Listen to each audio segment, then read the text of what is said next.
What's going on, guys? Single father, piano playing, kickboxing, keto fanatic, and today I'm coming at you with some perspective on your imagination if it's originating from a negative place. So most people don't realize your imagination has a positive ability and a negative ability. When we think imagination, our perspective on the word typically is art, music, literature, writing.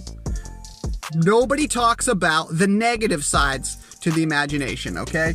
And if you build on the negative unintentionally, you'll never intend to do anything. Your imagination will just run. It's going to run this way, it's going to run this way. You don't get the option. If you don't make it run the positive way, default is you're going to go negative. Your self-talk. Probably how you've been taught. You can't do that. You can't talk like this. You could never become an astronaut. Well, guess what? There's some people that have become astronauts. I guarantee there was some people that told them, you're out of your mind if you think you're going to go to space, let alone the moon. So needless to say, you have to take full responsibility of what direction your imagination has gone. Now that's going to pertain to what your perspective is on your life. Remember, your life is much better than somebody's life who's chained up in a cage for the last 10 years in South Africa. Because I guarantee there's even some people that might be your neighbor that you don't even know what's going on inside of their household, where there are people who, like freaking mafias and stuff, cartels and things, they could be your neighbor. I live in California. That stuff is real. That stuff is real anywhere you go. So your life, you have to gain contrast. You have to really relate it to a really bad life, okay? Your life is probably pretty freaking amazing. Pretty good.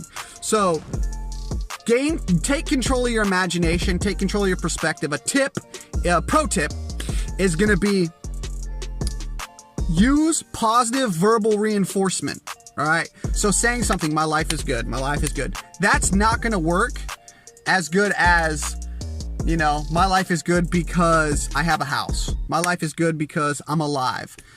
That's a step up, but a really good one is to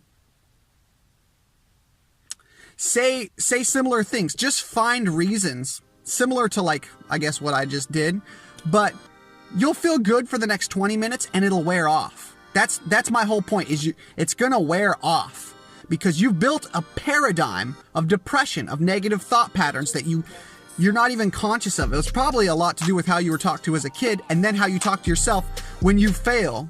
You know, failure is a good thing. That's what I always tell my son. Failure is like the best thing because there is value in failing. I don't know what people get in their mind. There is so much more value in failing than there is in winning.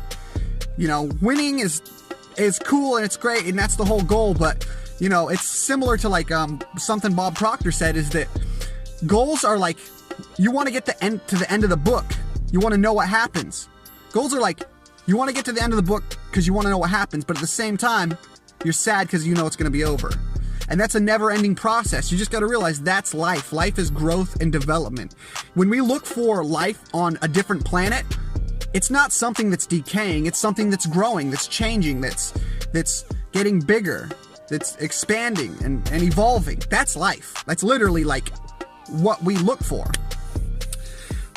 Anyways, guys, you know, the best way to harness a negative, depressed imagination and perspective and outlook on life, dealing with depression in a broad scope, is verbal self-talk, where somebody's not going to hear you doing it because you might look like a fool. You're going to get their judgment, and then your judgment's going to kick in 10 times amplified. All right, guys, cue the comments, check it below, cue the music.